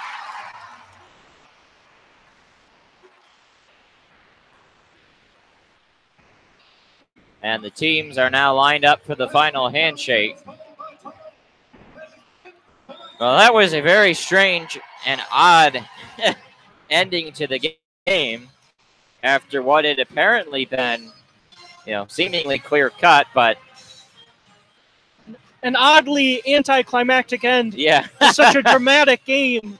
But I also think that college basketball could use what the NFL does in that. And I think this is true for a lot of the sports. I mean, baseball has this issue too, where the referees need to tell the fans what's going on. Absolutely.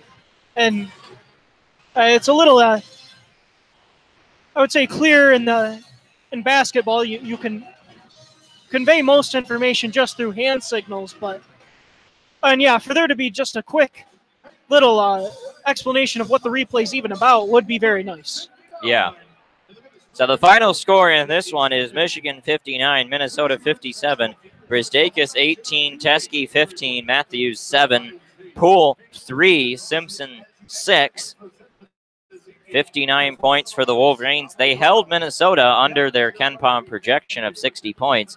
The offense, not what Michigan was hoping for, but a win is a win. And, for about a 10-minute stretch, things were rolling. In the last 4 minutes, very, very weird.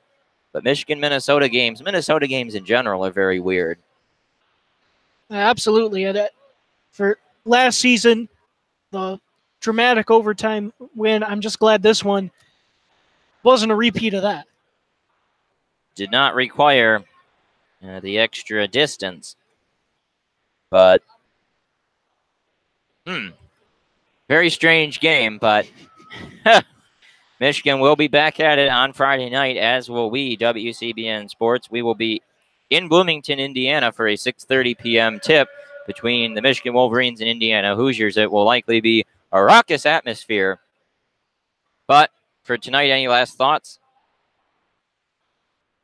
Nothing much other than hopefully Michigan can figure out whatever it is that's ailing them on the offensive end before Friday, because if they come into Indiana with that big of a lid on the basket, there's going to be a lot of trouble. Will certainly be an interesting game. Daniel Thompson will be down there with me, as will Lucas Vargas. But for tonight's crew, Ian Lemersal, Daniel Thompson, Nate Sorensen, Alex Drain. Final score from Chrysler, 59 Michigan, 57 Minnesota. With that, we leave you with a good night, and go Blue.